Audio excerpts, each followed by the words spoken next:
Now, as some of you may or may not have seen on my channel if you're new, I've actually reviewed the horror classic The Exorcist, which is celebrating its 50th anniversary this year. Now, I have talked about the third film. I may redo that someday, but for now, I'm finally going to get you a review of this. Exorcist II, The Heretic. But is it really that bad after it's been 46 years? Or can I prove to them that they're just not spooked enough? We'll find out as I kick off Spooktacular October with Exorcist II, The Heretic. Big D's Entertainment Rankings and Reviews.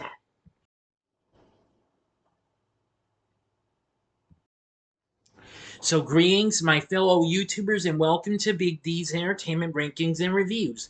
My name is Dual, better known to as the Big D, and this time around I bring to you a review of the 1977 horror flick Exorcist II: The Heretic, released by Warner Bros., directed by John Boorman, and written by William Goodhart.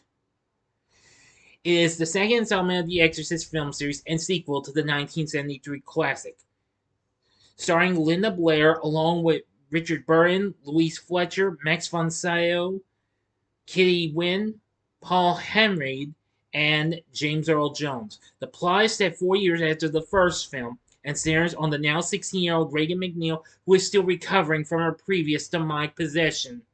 Well, this film was heavily dissed and is often considered to be one of the worst films ever made, and was the last film to be directed by, well, not directed by, I'm sorry, I messed up on my apologies. It was the last film to feature actor Paul Henreid.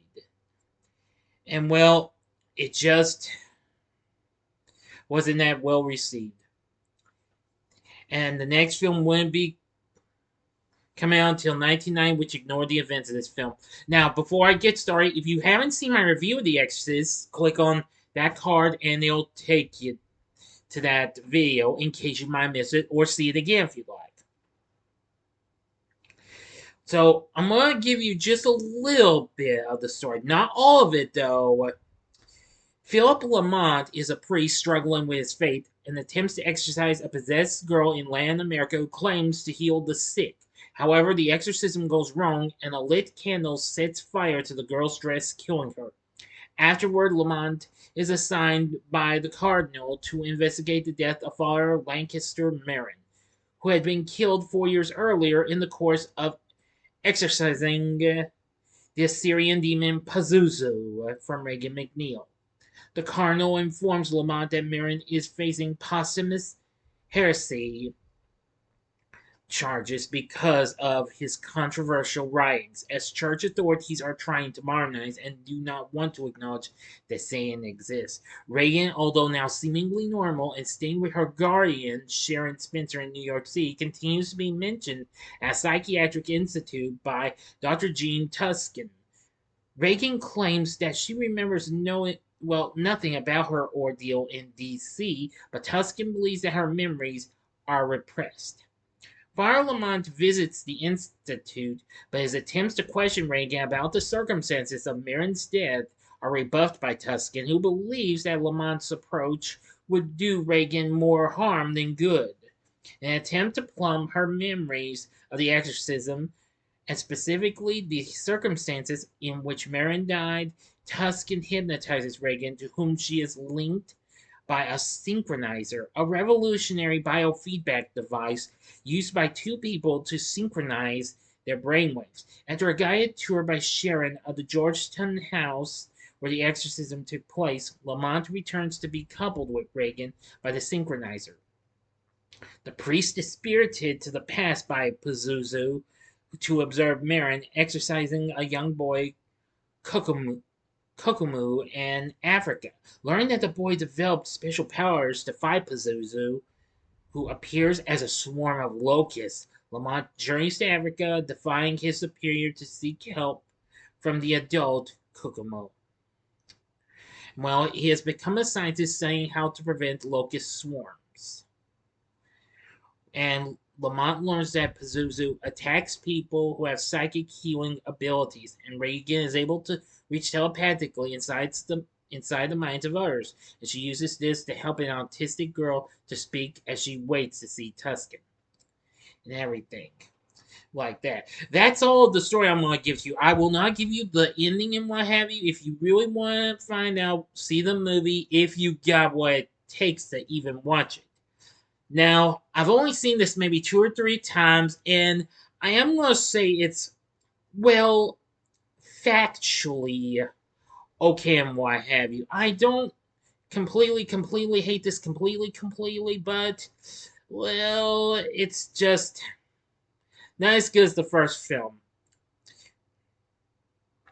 The film kind of didn't do as well. It only made 30 million here in the US overall, for a profit, but still disappointing in comparison to the original film's gross, and received a big negative response. Reports indicated that the film inspired derisive audience laughter at its premiere.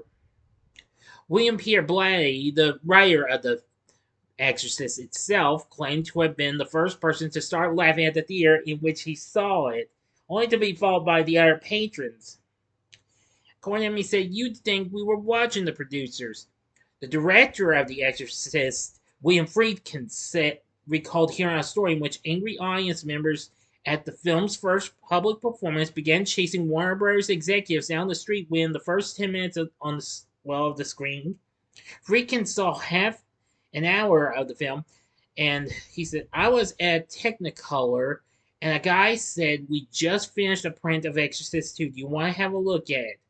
And he looked at it, well, for half an hour of, and he thought it was bad. As seeing a traffic accident in the street. It was horrible. It's just a stupid mess made by a dumb guy, John Boorman by name, somebody who should be nameless, but in this case should be named Scurrilous. A horrible picture." Friedkin later said that this sequel diminished the value of the original and called it the worst piece of crap I've ever seen, and a freaking disgrace. He later added, "That film was made by a demented mind."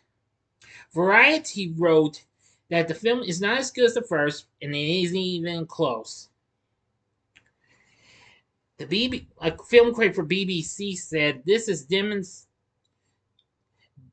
demonstrably the worst film ever made. It took the greatest film ever made and trashed it in a way that was on one level farcically stupid, and on another level, absolutely unforgivable. Everyone involved in this, apart from Linda Blair, should be ashamed for all eternity." Yeah, Gene Siskel was not thrilled with it either. The LA Times, well, wasn't quite too thrilled either. Well, yeah, I meant the LA Free Press. Apologies. There was just so many others.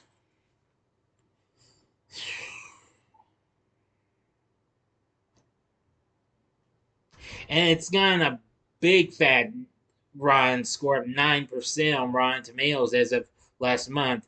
And they're saying with hokey mystical effects, lousy plotting, and worse acting directly tarnishes the first chilling legacy.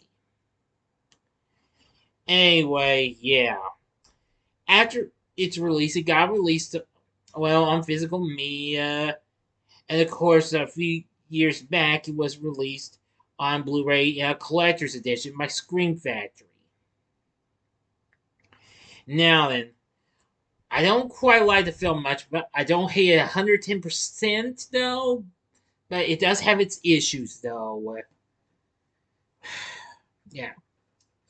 Now, even though we have Linda Blair back as Reagan, which that was perfect and what have you, but well, and we have Max von Sydow in flashbacks as Father Merrin. Yeah. And then we have Richard Burton playing Father Lamont and Louise Fletcher as Dr. Tuscan. Yeah, they were alright characters. Kitty Wynn played Sharon Spencer, and Paul Henreid in his final performance played the Cardinal. Yeah. And James Earl Jones played the adult Kokumu. while Joey Green played the young one. And Ned Beatty appeared as the character Edwards. So while I don't recall too much of it and what have you, but just know that I had to deal with like hypnotizing and what have you, I am going to say Exorcist II: The Heretic isn't that great of a sequel. And also they had let's see, Ennio Morricone. If I mispronounced that name, I apologize. Doing the score, and well, it was okay and what have you as well. It just wasn't quite as close to as the good score we got for the original film, especially with the song Tubular Bells. But anyway, Exorcist II: The Heretic, not great. Would I recommend it? No. Oh, but unless you are a hardcore completionist, though, if you really want to if you really got the guts and glory to even see this, then I'd say a one-time watch. So it's a draw between give it a one-time watch and avoid it. Stick with the original or even Exorcist 3. I saw it and it's a little bit better than that one than this one, even though it does ignore the events of this. So anyway, that's going to do it. What did you think of Exorcist II: The Heretic? Do you like it or do you hate it? Please feel free to let me know in the comments section below. If you like this video, click the like button, subscribe, and be a part of the Big D Nation. Join me next time when I bring to you my only non-horror review of the month, of this month, and that will be on the Jack Black film known as The School of Rock. I'm looking forward to doing that one. So I hope you enjoyed this, and if you did, consider checking out my reviews for some of these other horrifying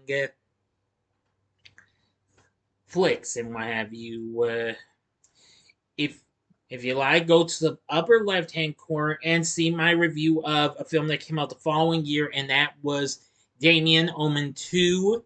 The upper right hand corner is my original review of the original Carrie, which came out a year before this in 1976. Don't know if I'm going to re-review it or not in the future. We'll see. Or if you would like, go to the bottom left-hand corner and see my review of The Exorcist 3 from 1990. And the bottom right-hand corner is the button you can click to subscribe. If you like rankings and reviews on movies, TV, music, video games, etc., then I'm your guy. Thank you for watching. Until next time, I'm the Big D saying, see ya.